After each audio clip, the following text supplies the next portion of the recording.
this whole idea of quality over quantity, it's something that we love, you know, but it's kind of a lie. There's this interesting gotcha that's like, so there's a sort of baked in assumption, right? Yeah. That's like quality over quantity given the same capacity to create. Quality is very subjective. You know, we'll never agree on quality. You know what I mean? You could spend like a year on one song and then everyone could think it's corny.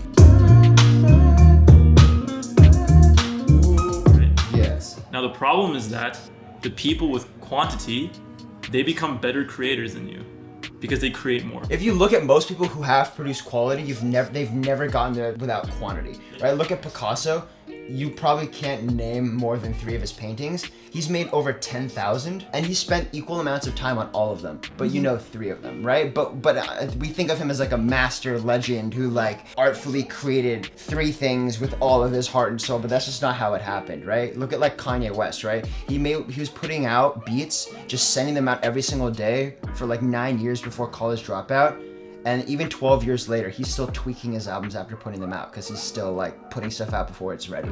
Yeah, I'll take the compliments when I can get them. This is crazy. Y'all ready for this? Quality over quantity has kind of been, it's sort of misused, right? That doesn't mean don't create. That's the thing. It's like what stops most creatives is this thing called the taste gap, what I've heard of. It's when like you're inspired to start creating because you feel like you have some sort of an edge, you have some sort of like taste in something, but your skill and your ability to produce what you feel is good is never gonna match your actual taste. And as you produce things, the only way you can actually improve your ability is by going through the process from start to finish, but your tastes improve at a faster rate than your actual abilities do. Oh yeah, let's go.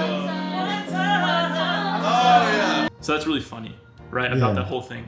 I gotta piss real quick. No, I totally agree. It's like, yeah, I don't remember what artist I was reading about. It might have been Trey Songz. He had mentioned something about how a girl jokingly asked him like, "Hey, do you play your own songs during sex, right?" Yeah.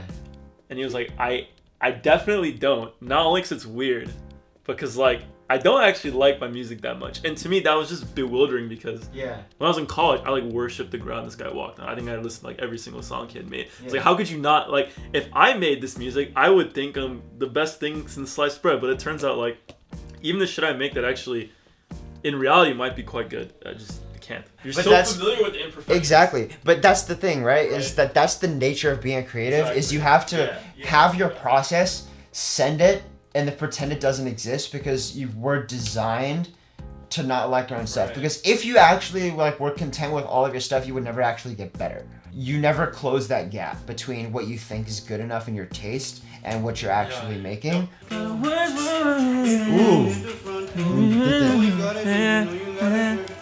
I think that's why a lot of adults don't really learn new instruments at the same rate that kids do. You've been listening to classical music, you've been listening to instruments for a while, so you kind of know what a good violin should sound like. So you pick it up and you hear Twinkle Twinkle Little Star, and it's gonna be crap. Well, even though you might have more motivation to actually do this thing on your own, you don't really have the patience to sit through that whole period to catch up to your tastes. Where I've fallen astray is what happens if you say quality over quantity. You spend so much time tweaking things, and that's not really creating. Yeah. Like you've alluded to. Yeah. There's a tremendous value from starting, ending, shipping.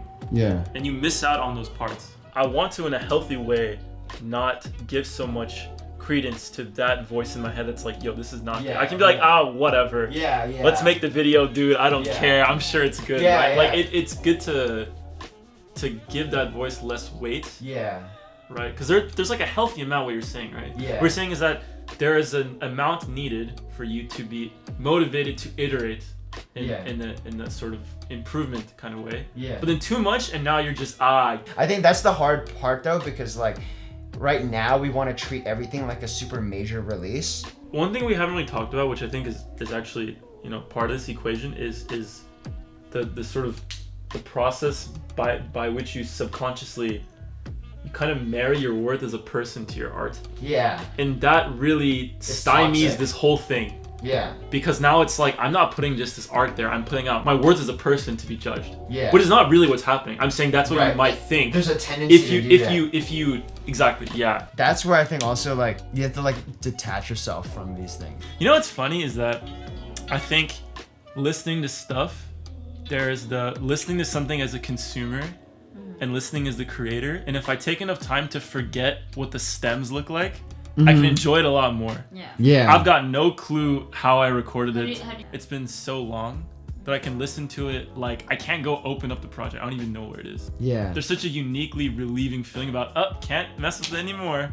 Yeah. It's almost like you want to delete the project once it's done. The nature of art is that it's never finished. You know what I mean? Such that you have to decide, and that's part of the art is the way in which you decide when it's good enough and done. You know, so that's why I think having a collective is really important, because then you can have other people holding you accountable. So like if I make a video with someone and we agree I'm gonna send it, you know, and I send it, it looks really stupid if I go back and I say like, hey, no, I need to tweak something. I see you falling for me. You know I'm popping.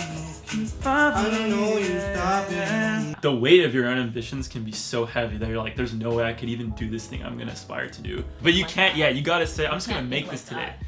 Today I will make one maybe great, maybe mediocre song, and then I will try again tomorrow. When you think about like really great ideas and really great innovation, there's two ways you could go about it, right? If you want to present something amazing, you either start from scratch and you run through the whole thing, or you take something that currently exists and you keep improving upon it. Yeah. Hey, like if you think about a lot of great ideas, like they're not ideas from scratch. They're ideas where people were like, how can I make this better, right? You need a base, like Uber, for example. They weren't just like, fuck, like let's do like sharing economy, like fucking sharing cars. It's like, damn, I really need a fucking ride and taxis ain't cutting it. How do I make it better? Airbnb, hotels, I want to make that shit better. Like even if something's not perfect right now, the goal is to keep improving it. It's like a diminishing return. Like your quality on one piece could get better, but you could sacrifice your quality as an artist overall. Exactly. I think that's, you gotta measure your quality, not in terms of on a piece by piece basis, but in terms of the overall ability, your prolific ability as an artist. Actually, I'll even add to that. I think the optimization function is on your ability to create. Yes. How does spending my time make me a better creator? Right. And that is not optimizing on the quality of the content you put out. Yes. Right. There's actually a big distinction. Yeah, absolutely. Between optimizing on the quality of what's on my YouTube page versus my ability to right now create something. Yeah. Creative process is like, writing a song. That's different than like being a better singer, for violin, for example, right? So violin, actually the skill comes from the act of perfecting the piece. Yeah. Spending the hours. That's fair, yeah. That is when you get good. Yeah. Is like perfecting the thing. I think that's a skill though. And skill, like that kind of, like the instrument skill and the skill of creating are really different beasts. Yeah. Right?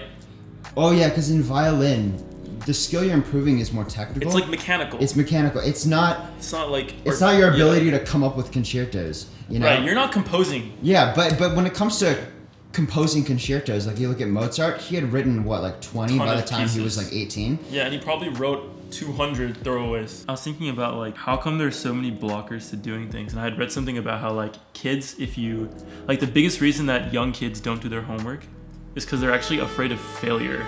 This classroom, the teacher was like, no matter how well or poorly you do on this homework, like you're gonna be fine in life, you're a good kid, blah, blah, blah. And then all the kids did their homework because they weren't scared of what it means to fail. I read somewhere like the highest cognitive activity that you have in your life for learning things is when you're a kid and you're just playing, like play.